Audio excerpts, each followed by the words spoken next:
We at Activision Blizzard, in an effort to be extremely transparent, would like to show you a normal day in the work office of a few of our employees. Take, for example, our lead game designer for Call of Duty. You can see him create an entire Call of Duty right now.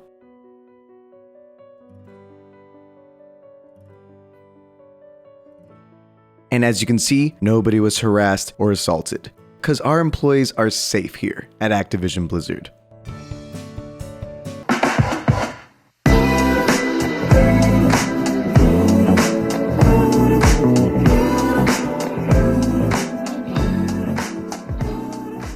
Vanguard is this year's Call of Duty game, this time taking place in good old World War II for the 10,000th time. Yay! I really didn't want to make a video about this game, and I almost didn't, but after playing it, I knew in my heart that I had to make this video, to make sure that nobody buys this sad excuse for a game. And before you COD fanboys come in and think I'm just a hater, I genuinely like Warzone and was pleasantly surprised with Cold War's campaign, a campaign that I know for a fact the majority of you have not played. I like when Call of Duty good. I'm not just some hater. Just hear me out. Activision Blizzard, even after all their scandals, knows how to maximize profits and milk their franchises dry. And their biggest cash cow, Call of Duty, is their golden goose. They are able to produce mediocre game after mediocre game and still do well financially. But for a lot of their past installments, I could at least find something in each that helped warrant their existence. But Vanguard left me feeling empty. This lifeless cockadoodle game has three core aspects to it: campaign, zombies, and multiplayer.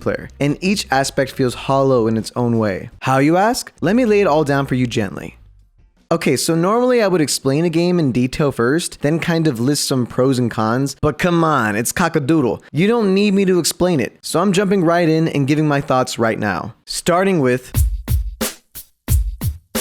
The game takes place during World War II. The main characters are a ragtag team of specialist soldiers, led by Arthur Kingsley. After being captured by Nazis and interrogated one by one, you go through flashbacks telling each character's story through elaborate set pieces, epic battles, and it does all this with incredible graphics. Also, spoiler alert, the Nazis lose. So while it may be visually appealing, the campaign isn't good. While they hired your favorite B-list actors to play a bunch of characters, it just doesn't do anything you haven't seen before.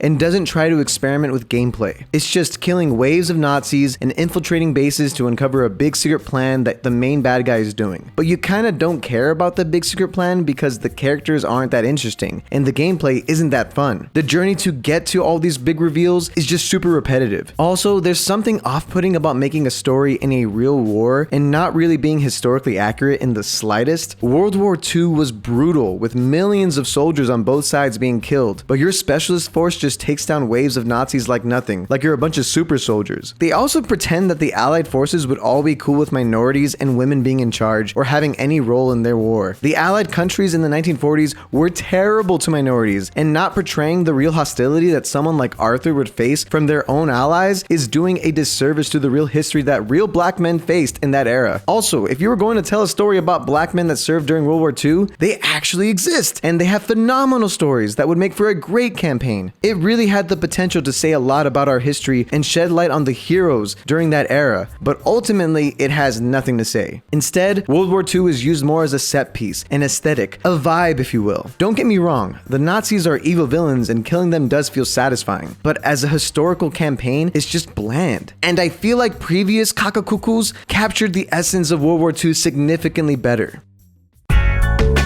Zombies is a mess. This version of Zombies does try some new ideas, like portals that take you to different objectives and different zombie types that get kinda crazy over time, but I mean, it's zombies. If you already like zombies, I don't even think you'll like this one that much. Cold War Zombies was significantly better in my opinion, and that came out a year ago, so I don't see why you would even swap to this. It's just like, why does this exist? Let's move on to what 99% of you actually care about Kookadoodle. Now here is normally where Kooky Dookie shines. The gameplay loop is the same thing that it's been since day one. Create a class, try all the guns, end up using the SMG exclusively so you can get 100 kills in one game, and then still lose because nobody plays the objective. It's the classic COD experience. So on that front, it's really the same thing, which is honestly insane that people keep buying it. You guys know what the definition of insanity is, right? But I digress. The problem with this game is that it should just be as easy as slapping a new coat of paint on the same game and it's working as intended, did, but this game's a total mess. The maps are horrendously designed. They're either extremely open areas where snipers thrive and there's really no way around safely, or hilariously small maps where you spawn right in front of an enemy constantly. And at first I thought it was because I was in a game with too many players, and there is now an option for you to change the amount of players in your game, but nope. Even at the smallest 6v6 level, a lot of these maps are still too small, and I'm spawning right in front of enemies. It's so dumb. It looks very— oh, what was that spawn?